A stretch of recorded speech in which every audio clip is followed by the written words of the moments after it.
Et bonjour à tous, on est de retour pour une critique. Je suis le père Hunt, Ethan Hunt. Oh.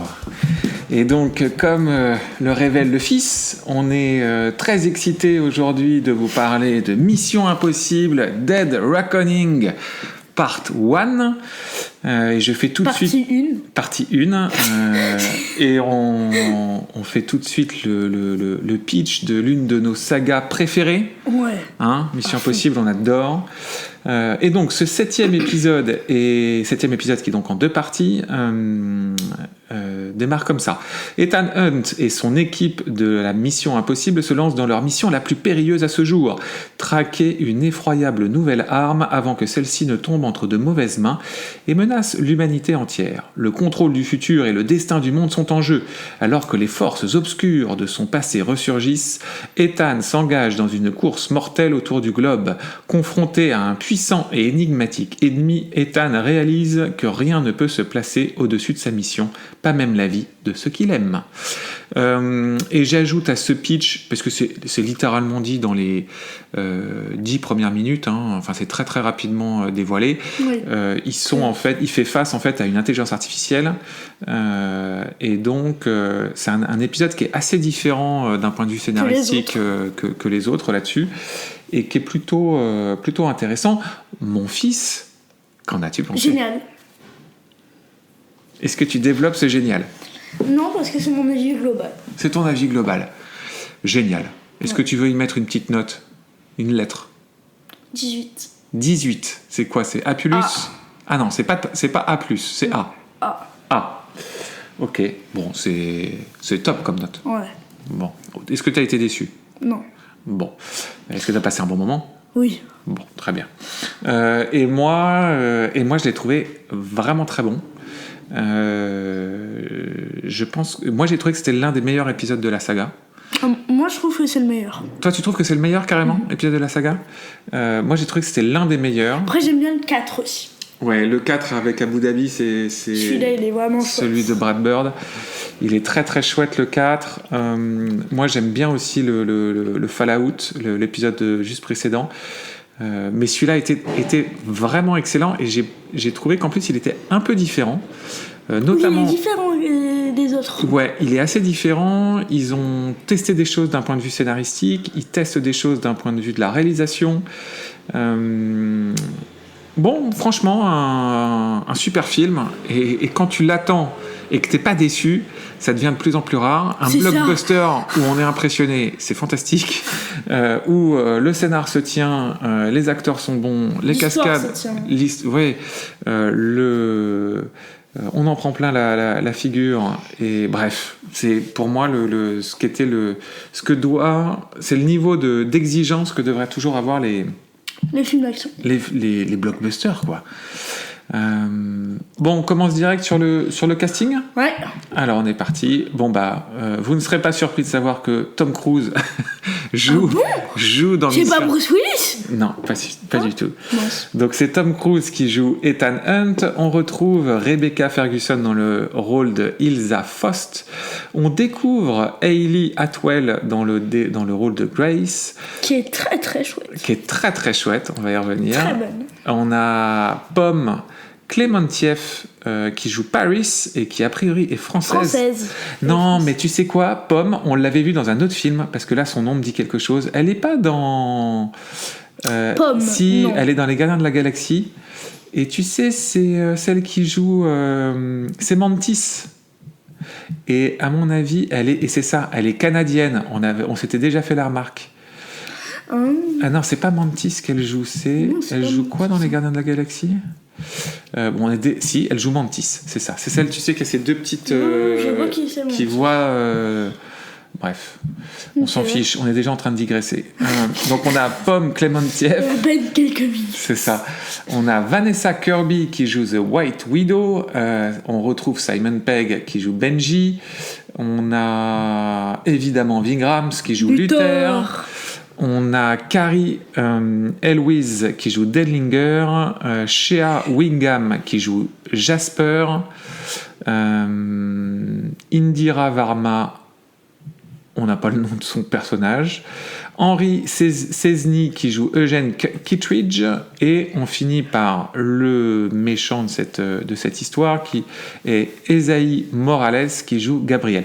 C'est un casting assez étendu quand on le voit comme ça. Oui, il y en a beaucoup. Mais moi, je me le suis dit dans le film. Tu t'es dit dans le film qu'il y avait trop de personnages ? Je me suis dit que dans le podcast, la liste va être longue. Oui, parce qu'en plus, je les ai même pas tous faits. Ouais. Il y en a encore quelques-uns qu'on aurait pu rajouter à ce casting. Qu'est-ce que tu penses du casting ? Très très bon. Meilleur que les autres, je trouve. Oui. Que les autres missions impossibles. Je crois qu'on a tous les deux beaucoup accroché sur le personnage de Grace, donc un nouveau personnage féminin qui est introduit dans le... Hayley Atwell, je la connais. Alors, son visage me disait quelque chose, mais j'étais impossible de savoir dans quel film on l'avait vue. Capitaine Américain. Mais elle joue en fait dans le Captain America, tu sais, c'est la... Elle a... Sa femme. Enfin, c'est sa copine. Ouais. C'est sa copine dans le... Elle joue le... Peggy Carter, en fait. C'est là où on l'avait vue. Super actrice. Ouais. On est d'accord ? Elle joue super bien. Elle est excellente. Elle est super bien. Elle est parfaite. Ouais, je suis d'accord. Franchement, elle est... Elle a le ton juste. Ça fonctionne super bien avec... Tom Cruise. Avec Tom Cruise. Ça se marine extrêmement bien. Ouais, tout à fait. Elle, je lui mets un 19. Elle, on lui met un 19, je suis d'accord. Elle porte vraiment une partie du film sur ses épaules, parce qu'elle est vraiment introduite comme c'est le deuxième personnage principal du film. On la voit en permanence avec Tom Cruise. Elle joue le rôle en fait d'une voleuse qui... Donc, juste pour revenir, tout le film, le scénario du film en soi est assez simple. Mais c'est impossible. En fait, ils cherchent tous à acquérir une clé. Et tout le long du film, ils savent que cette clé est très importante, mais ils savent pas ce que cette clé ouvre. Que ça ouvre. Voilà. Et donc, il s'avère que cette voleuse a une partie En fait, c'est une clé qui est en deux parties. Ouais. Et elle a une partie de cette clé. Et donc, c'est comme ça qu'elle va se retrouver au contact de Ethan Hunt. Et à partir du moment où ils sont en contact au tout début du film, littéralement à la deuxième scène, ils ne se quittent plus du film. Ouais. Non, vas-y. C'est surtout, en fait, elle ne l'a pas de base. Elle le vole à une personne importante, je sais plus qui c'est là tout de suite. Et d'ailleurs, c'était une fausse, donc elle ne l'a pas. Et c'est d'ailleurs pas très très clair tout ça. Oui, c'est pas clair, mais elle ne l'a pas. Oui, alors, en fait, il y a tout un jeu. C'est Ilsa Faust qui l'a. Oui, mais en fait, t'as tout un jeu de faux semblants, qui a la vraie clé, qui a la fausse clé. Bon, ça c'est du classique Mission Impossible. Ça fonctionne bien, mais je trouve qu'il y a des éléments qui sont pas très clairs. Il y a des éléments qui sont pas très clairs. Oui. Mais ça gêne pas la compréhension du film. Mais il y a parfois des moments qui sont un peu compliqués. Mais elle ne l'a pas, c'est pour préciser. Oui, t'as raison. Comment t'as trouvé notre cher Tom Cruise national ? Très chouette. Très chouette, comme d'habitude. Très chouette. Est-ce qu'on précise que donc on aime beaucoup Tom Cruise, l'acteur ? Ouais. On parlera pas de Tom Cruise, l'homme. On sait qu'il a probablement des petits problèmes personnels, voire des gros problèmes personnels, mais on n'est pas là pour parler de l'homme, on parle plutôt de l'acteur. Pour le coup, l'acteur est génial. L'acteur est génial. L'acteur est incroyable. Et on a quelque chose en commun, c'est ce qu'on adore, le côté entertainment qu'il peut avoir et le besoin de divertir, de toujours aller plus loin dans les cascades, etc. Celui-là... Ça, c'est son côté fou. Ça, c'est son côté fou. Et celui-là reste dans cette droite lignée. Il fait des cascades dans ce film incroyables. Alors, si vous n'avez pas vu les bandes annonces, on vous spoile rien. Si vous avez vu les bandes annonces, vous savez de quelle cascade incroyable on parle. Et elle est complètement hallucinante. J'adore la scène juste avant qu'il saute. Oui. Quand il parle à Benji. Exactement. Il est trop drôle. Ça fonctionne super bien. Les cascades il fait à nouveau des cascades incroyables. Je trouve en revanche que c'est le premier où on commence un tout petit peu à voir son âge. Est-ce que toi t'as eu ce sentiment-là ? Ah oui, ça je suis d'accord. C'est-à-dire que là il a passé les 60 ans et on commence un peu à le voir, il a le visage un peu fatigué parfois, un peu marqué. On sent que... Oui, ça se voit, je trouve. Ouais, et c'est marrant parce qu'en plus c'est dans ce film-là où on le fait le plus courir, je pense. Il y a un moment donné quand ils sont en Italie où il arrête pas, t'as plusieurs scènes où il arrête pas de courir à fond dans les rues de Venise. Non, mais il court pas. Ah si, dans les rues de Venise. Il court. On n'arrête pas de le voir, tu vois, courir. Oui, mais il est surtout en voiture. Sa petite voiture. Ça c'est à Rome. C'était incroyable, c'est l'une de mes scènes préférées. Je suis d'accord. C'est ma scène préférée. Qui y a d'autre de marquant? Bon, il y a l'équipe habituelle avec Simon Pegg qui joue Benji et Ving Rhames qui joue Luther. Moi, ces deux-là, je les trouve géniales aussi. Ouais, on les voit pas beaucoup. Oui, mais quand on les voit, pareil qu'avec Hayley Atwell et Tom Cruise, les deux se marient très bien, pareil pour les deux. Ouais, la dynamique fonctionne super. Mais c'est un Mission Impossible dans lequel l'équipe est moins importante que dans les précédents. Oui. Hein, Là, c'est un peu dommage. Ça, je suis d'accord avec toi que c'est un peu dommage. Moi, j'ai un point noir et 2 points rouges. Ok. Mon point noir, il est long. Toi, t'as trouvé qu'il était long? Ah ouais, le fond, il est long. Moi, je l'ai pas senti. Le film, il est vraiment long. Et parfois... Je fais une parenthèse, tu sais que tu vas à nouveau te faire... t'as eu plein de remarques sur la longueur par rapport à Spider-Man. On a pas Oui, c'est mon avis, hein, bah voilà. Exactement. Et t'as le droit d'avoir ton avis. Faut dire que, en effet, le film dure 2h43. C'est énorme. C'est énorme, je suis d'accord avec toi. Par contre, pour être très sincère, tu vois, le Spider-Man, il durait 2h30. Moi, j'ai eu un ressenti qui durait plus de 3 heures. J'ai trouvé ce film interminable. Par contre, le Mission Impossible, j'ai eu l'impression qu'il durait 2 heures. Moi, je les ai pas vus passer, les 2h43. Moi, j'ai vu passer 10 longues minutes. Hein. Ok. 10 longues minutes, c'était un peu énervant. Donc ça, c'était mon gros point noir. Point rouge, c'est que parfois, avec les clés, c'était pas très très clair. Ouais. Et deuxième point rouge, c'était qu'avec l'équipe, c'est dommage qu'il ne l'ait pas plus rajouté. Bah, du coup, est-ce qu'on a quelque chose à dire sur les autres personnages ou est-ce qu'on passe directement au scénario? On peut passer au scénar. On peut passer au scénar. Qu'est-ce que tu as pensé de l'histoire en elle-même? Bah, l'histoire, c'est un Mission Impossible, hein, donc ça ne change pas vraiment. Il tente un truc sur le méchant quand même. Il tente un truc. C'est-à-dire que l'antagoniste est de base un robot. Bah, c'est une intelligence artificielle. C'est l'intelligence artificielle, mais c'est le vrai ennemi humain. C'est celui qui a tué l'ancienne femme de Tom Cruise dans les premiers. Oui, alors dans les premiers films de Tom Cruise. On précise. Alors non. Mission Impossible. Bah oui, parce qu'en fait cette histoire-là, elle apparaît là. C'est la toute première scène du film, donc on spoile rien. Hein, ça ouvre là-dessus. En fait, on revoit une séquence avant que Tom Cruise rejoigne Mission Impossible, et on découvre. C'est pas la première scène. Ah, c'est la deuxième scène. Excuse-moi. Non, mais t'es sûr de ça? Sûr et certain. La première, c'est avec le sous-marin. Oui, mais bon, je spoil pas grand-chose. On le sait très très vite, quoi. Et donc, on revoit Tom Cruise avant les débuts de Mission Impossible, où on imagine sa copine ou sa femme, ou peu importe. C'était sa femme. Sa femme est abattue par un type qu'on va retrouver par la suite. Qui est le méchant. Mais on comprend pas bien les liens avec l'intelligence artificielle de ce mec-là. C'est un personnage que je trouve bizarrement écrit, moi. Moi j'ai bien aimé. Toi, t'as bien aimé? Moi j'ai bien aimé qu'il soit vraiment en mode mystérieux, qui en fait n'ouvre pas les yeux sur le monde et qui est vraiment que avec son intelligence artificielle. Ok, pourquoi pas, j'entends.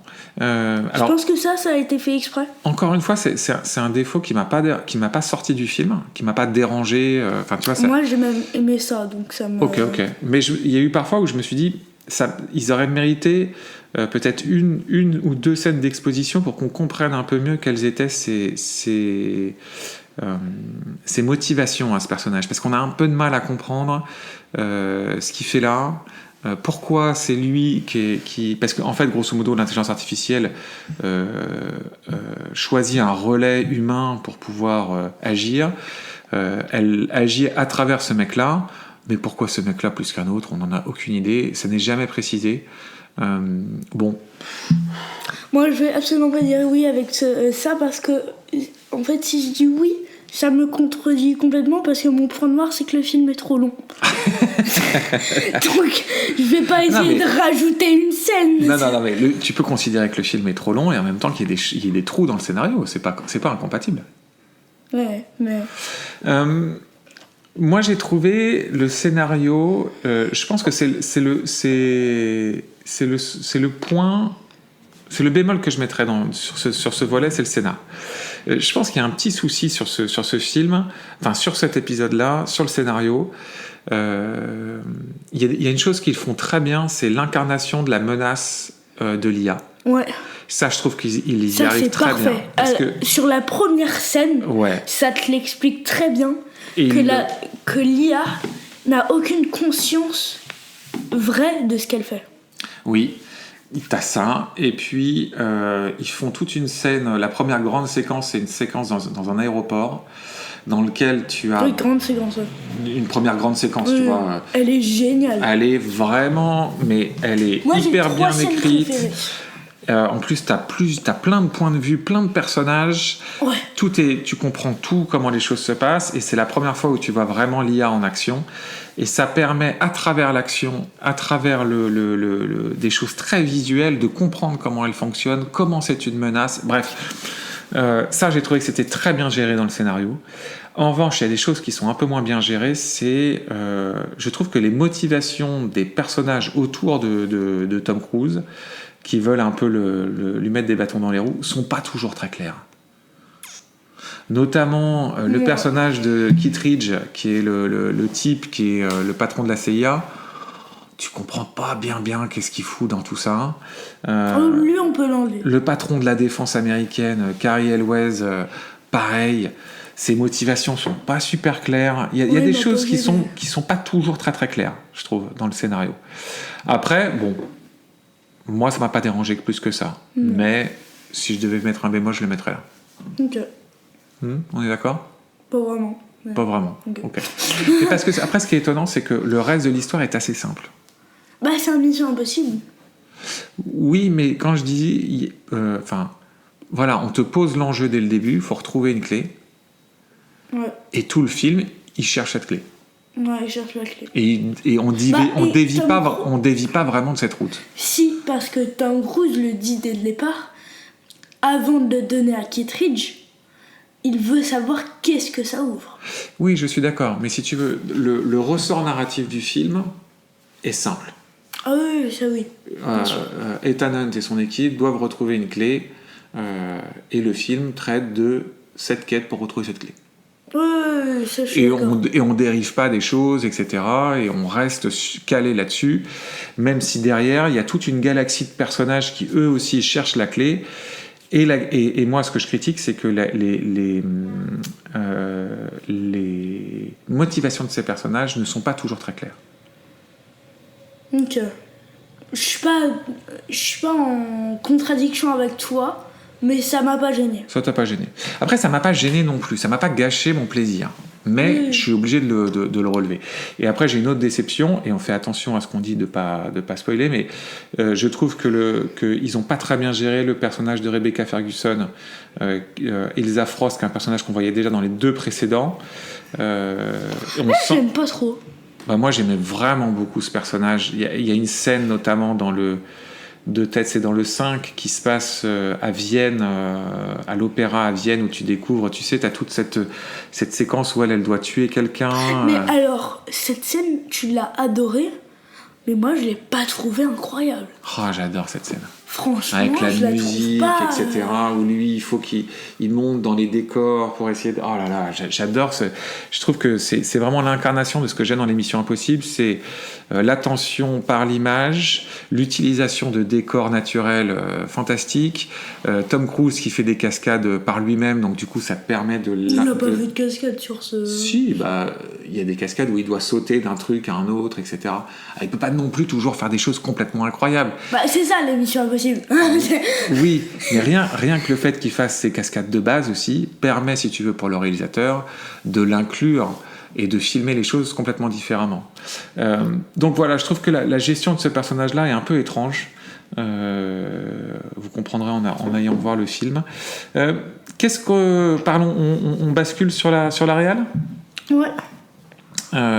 Donc c'est Christopher McQuarrie que l'on retrouve à la réalisation. C'était déjà le réalisateur donc c'est son 3e Mission Impossible, puisqu'il avait déjà fait le Mission Impossible Fallout alors le premier qu'il fait s'appelle le sous-titre Rogue Nation. Donc il fait le Rogue Nation. Et donc il avait aussi fait... Donc lui à la base c'est un scénariste, et c'est surtout, moi je l'avais découvert parce que c'est le scénariste de l'immense Usual Suspect, immense film avec des twists les plus incroyables de l'histoire du cinéma. Tu l'as vu, c'est sur l'histoire de Kaiser Soze. Oui, j'ai pas aimé ce film. Où t'as 5 types qui se retrouvent en garde à vue, et peut-être que tu l'as vu trop tôt, mon fils.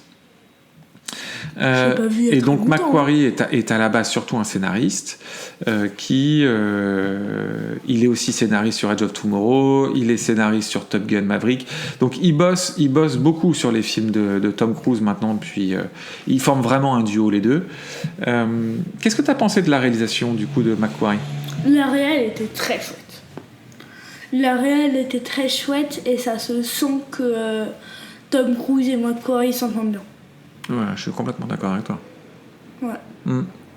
Et je trouve que sur ce film, il tente plus de choses visuellement qu'il en avait tenté dans les 2 précédents. Peut-être pas sur le 6. C'est à peu près égal, sauf que le 7 monte un peu plus. Mais c'est pas non plus beaucoup plus que le 6. Que le 6, tu trouves? C'est beaucoup plus que le 5, mais pas énormément plus que le 6. D'accord. Moi, j'ai trouvé notamment dans toute la partie en Italie et dans toute la partie à Venise qu'il essayait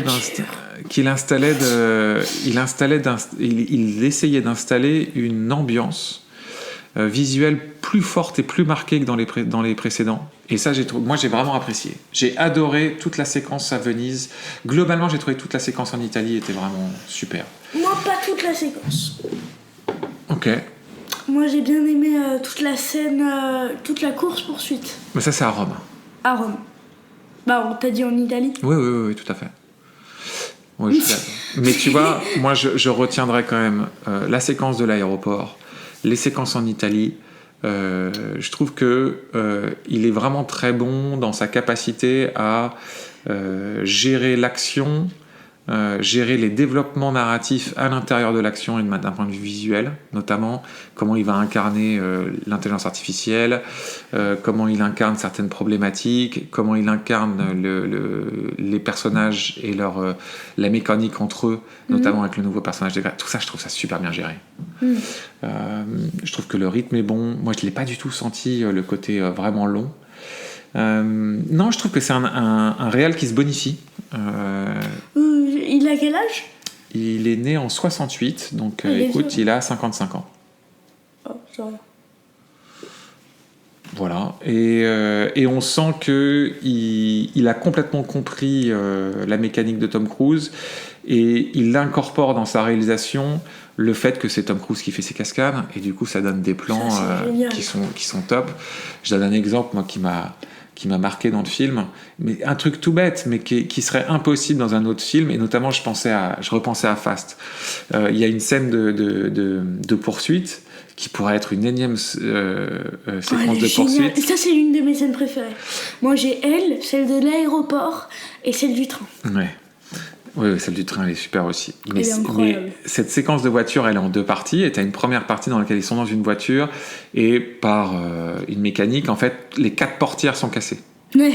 Et du coup, dans la voiture... Pour montrer qu'en fait, il n'y a aucun... du coup, il y a des plans où c'est les acteurs qui sont en train de conduire, etc. Ouais. Et c'est super bien fait, parce que du coup, ça donne une tension supplémentaire. Oui. T'as pas ce sentiment. C'est des cascadeurs, ils font tout le temps ça. Exactement. Donc ça, j'ai trouvé que c'était chouette, et je pense qu'il se permet de faire ce genre de choses parce qu'il a un acteur qui lui permet de le faire. C'est ça. Il y a un peu que cet acteur qui est capable de faire ça. Hein. Bah, il n'y en a pas beaucoup d'autres, ou en tout cas ceux qui le faisaient ne le font plus ou sont trop vieux. Tu vois, t'as aussi un peu, c'était un peu. Bruce Willis. Oh, je suis pas sûr que Bruce Willis faisait beaucoup ses cascades lui-même. Non, je pense plus à des acteurs asiatiques, type Jackie Chan, tu vois, qui était vraiment reconnu pour faire ses cascades lui-même. Plus en mode genre voiture avec des automobiles ou des trucs comme ça. Ça, tu vois, je suis pas sûr qu'il y ait d'autres acteurs. Bah, t'avais Steve McQueen, hein, qui était reconnu pour être un immense pilote, qui était réellement un pilote, qui était capable de faire de la course automobile. Mais comme Tom Cruise est considéré comme un type qui, notamment en moto, c'est un vrai pilote de moto. Ouais. Mais c'est aussi un mec qui sait piloter un hélicoptère et conduire. Enfin, bref, il s'est entraîné à faire des choses assez dingues. C'est tellement folle. Ok, qu'est-ce qu'on peut dire d'autre sur la réalisation ? Elle est géniale. On va pas plus loin ? Génial et génial. Un peu de goutte de génial. Ouais. Non, franchement, c'était vraiment très chouette. Moi, pour être tout à fait honnête, j'étais étonné. Agréablement surpris, non, parce que j'y allais en me disant que ça allait être l'un de mes films préférés de l'été, et ça va être le cas. Donc, mais pour être très honnête, c'était mieux que ce que je pensais. Ah ouais ? Ouais, bah oui, parce que je me disais, ça fait maintenant, c'est le 3e film de McQuarrie en Mission Impossible. Je me dis, à un moment donné, c'est normal que tu commences un peu à tarir les choses, tu vois, que ça commence un peu à être redondant. Et je n'ai pas du tout trouvé ça redondant. Ah oui, non. Les cascades sont nouvelles. J'étais impressionné par ça, vraiment. Moi, je m'attendais à ça. De ton regard d'enfant, mon fils ? Non, c'est du tout public. C'est du tout public, oui. J'essaye de réfléchir. Oui. C'est du tout public, après, encore une fois, c'est du tout public d'un point de vue de la violence. En revanche, le scénario est compliqué quand même. Hein. Oui, en fait, c'est pas sûr qu'un enfant de 6 ans va comprendre l'histoire. Il va pas comprendre, en fait, ce qui se passe, les méchants, etc. Il risque un peu d'être perdu, quoi. Ouais. Hein. Donc, c'est pas une question de violence, mais c'est plus une question de compréhension qui est bon. Donc, on dirait quoi ? On dirait à partir de 8 ans ? Ça dépend de l'enfant. Ça dépend de l'enfant. Je connais 2 enfants qui sont incapables de comprendre ce qui s'est passé dans l'histoire. De 8 ans. Ok. Bon. Ça dépend de la capacité de votre enfant à comprendre ce qui se passe. Dans le film ? Ouais, s'il a déjà vu. Ou dans la vie réelle. Ok. Bon, très bien. Mon fils... Est-ce qu'on le conseille ? Qu'en as-tu pensé ? Oui. Non. Est-ce qu'on le conseille ? Ce Mission Impossible Dead Reckoning Part 1. Bien sûr que je le conseille. Très bien. Un oui franc et massif ? Un oui franc et massif. C'est un bon cru ? Un bon cru. Je dirais c'est un grand cru, non ? Je sais pas ce que c'est. Bah, un bon cru, c'est un bon Mission Impossible. Un grand cru, c'est un grand Mission Impossible. Ça se classe parmi les meilleures Missions Impossibles. Est-ce qu'on peut dire ça ? Ah oui, largement. Ouais. Et moi aussi, je le recommande très chaudement. C'est un excellent Mission Impossible. C'est l'un des meilleurs blockbusters qu'on ait vu, voire le meilleur blockbuster qu'on ait vu cette année. Blockbuster, c'est le meilleur. En termes de blockbuster, c'est le meilleur qu'on ait vu, et de très très loin.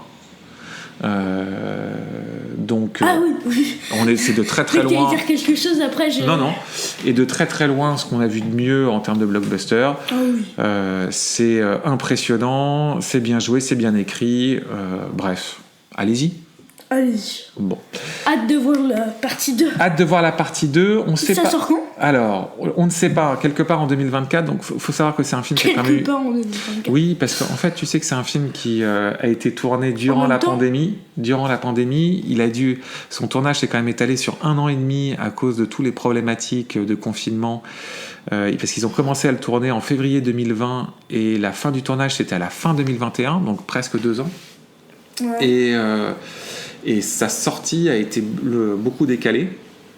Et je sais qu'à l'heure d'aujourd'hui, McQuarrie a annoncé que la deuxième partie, parce que les 2 films devaient être tournés à la suite et finalement ils ne l'ont pas fait. Et McQuarrie a annoncé qu'ils avaient tourné 40% du 2e film. Seulement ? Ouais. Sachant qu'il y a la grève des scénaristes en ce moment, donc moi je ne serais pas étonné qu'il soit décalé d'1 an. Ah ouais, Et que, 2025. en fait, je pense qu'ils espèrent encore le sortir à l'été 2024, mais à Non, mon non, il avis, va être en on 2025. pourrait se retrouver à ce qu'il sorte en 2025. Ouais. Bon, écoute, d'ici là, on aura eu le temps de le revoir. Bon, comme d'habitude, si vous avez aimé notre critique, si vous avez envie de nous aider, vous pouvez liker, partager, comme on dit à la radio, parlez-en à vos amis. Moi, j'ai jamais entendu ça à la radio. Donc, c'est normal, t'écoutes pas la radio. Ouais, Mon fils, à bientôt. à bientôt. Au revoir. Merci, au revoir.